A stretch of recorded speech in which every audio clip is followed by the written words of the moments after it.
வினூஸ் Germany days பார்த்துட்ருக்க எல்லாருக்கும் வணக்கங்க. இன்றைக்கி வந்து ஒரு ரெகுலர் டே தான். நான் வந்து இன்றைக்கி ப்ரொக்கோலி, அப்புறம் பொட்டேட்டோ, அப்புறம் பீஸ்லாம் போட்டு பர்கர் பேட்டி பண்ணியிருந்தேன். அதுதான் இன்றைக்கி சப்ரீஷ்க்கும் கொடுத்து விட்டுட்டு நாங்களும் மார்னிங் பிரேக்ஃபாஸ்ட்டுக்கு சாப்பிட்டோம். சப்ரீஷையும் ஸ்கூலுக்கு அனுப்பிச்சிட்டு அவரையும் ஆஃபீஸ்க்கு அனுப்பிச்சிட்டு நான் அப்படியே சாப்பிட்டுக்கிட்டே பாண்டியன் ஸ்டோர்ஸ் பார்த்தேங்க. 2 நாளாக பார்க்கவே இல்லை. அதுக்கப்புறம் அதெல்லாம் பார்த்து முடிச்சுட்டு நான் இங்கே பூஜை அலமாரி வந்து தனியாக இல்லை. அதனால் நான் வந்து ஒரு கபோர்டுக்கு மேலேயே வந்து ஒரு சின்னதாக செட்டப் பண்ணியிருந்தேன். ஆனால் இது வந்து நான் வாரம் வாரம் க்ளீன் பண்ணிட்டு தான் இருந்தேன். பட் ஆனால் என்ன தான் க்ளீன் பண்ணாலும் அது ஒரு மாதிரி கச்ச கச்சனே இருந்துச்சு. ஸோ நான் வந்துட்டு கொஞ்சம் நீட் பண்ணலாம் அப்படின்னு சொல்லிட்டு அதெல்லாம் க்ளீன் பண்ணிகிட்டு இருந்தேன். அப்புறம் இது வந்து இங்கே டெமு அப்படின்ட்டு ஒரு ஆப் இருக்குது. அதாவது நம்ம ஊர் மீஷோ மாதிரி. அங்கே வந்து இது நான் ஆர்டர் பண்ணியிருந்தேன். அதாவது கொலு படி மாதிரி. ஸோ அதில் வந்துட்டு இந்த குட்டி குட்டி ஸ்டாச்சூஸ் எல்லாம் நம்ம இது பண்ணிடலான்னு சொல்லிட்டு எல்லாமே அடுக்கி வச்சுட்டேன்.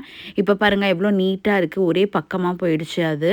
ரொம்ப சூப்பராக எனக்கு ரொம்ப திருப்தியாகவும் இருந்துச்சு. எனக்கு ஆக்சுவலி எப்பயுமே இந்த பூஜை அலமாரி வந்துட்டு க்ளீன் பண்ணுறது ரொம்ப பிடிக்கும். நான் அப்பப்போ வந்துட்டு எடுத்து வச்சுட்டே இருப்பேன். ஸோ அதை முடித்த உடனே வந்து பார்த்திங்கனாக்கா கீழே இருந்து கால் வந்துச்சு. என்னன்னாக்கா பேக்கெட் அதாவது டெலிவரி வந்திருக்குன்ட்டு. இங்கே வந்துட்டு எப்பயுமே டோர் ஸ்டெப் டெலிவரி வந்து பண்ண மாட்டாங்க. அலவுட் கிடையாது. ஸோ அப்பார்ட்மெண்ட்டுங்கிறதுனால கீழே வந்ததுக்கப்புறம் கால் பண்ணுவாங்க நம்மளோட லேண்ட்லைனுக்கு.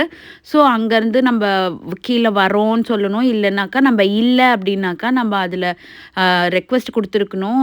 கீழே வச்சுட்டு போயிடுங்க டோர் கிட்ட, இல்லைனா வந்து உள்ளார வந்து நோட்டீஸ் போர்டுக்கு கீழே வச்சுட்டு போங்கன்னு நம்ம சொல்லணும். நான் இன்றைக்கி இருந்ததுனால நான் போய் வாங்கிட்டேன். கொஞ்சம் தலைவலியாக இருந்ததுனால என்னோடய ஃப்ரெண்டேவே வந்து சப்ரிஷை பிக் பண்ண சொல்லியிருந்தேன். ஸோ அவங்க பிக் பண்ணிட்டு வரும்போது நான் மேலேருந்து பால்கனிலேருந்து பார்த்துட்டு இருந்தேன். ஸோ அங்கே பாருங்கள், அவங்க இந்த பிங்க் கலர் போட்டிருக்காங்கல்ல, அவங்க தான் என் ஃப்ரெண்டு. அதுக்கு பக்கத்தில் இருக்கிறது தான் சப்ரிஷு.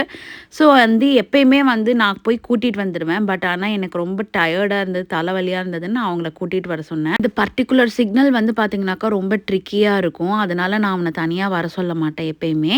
அவளை தாங்க சேஃபாக வந்துட்டான். பை.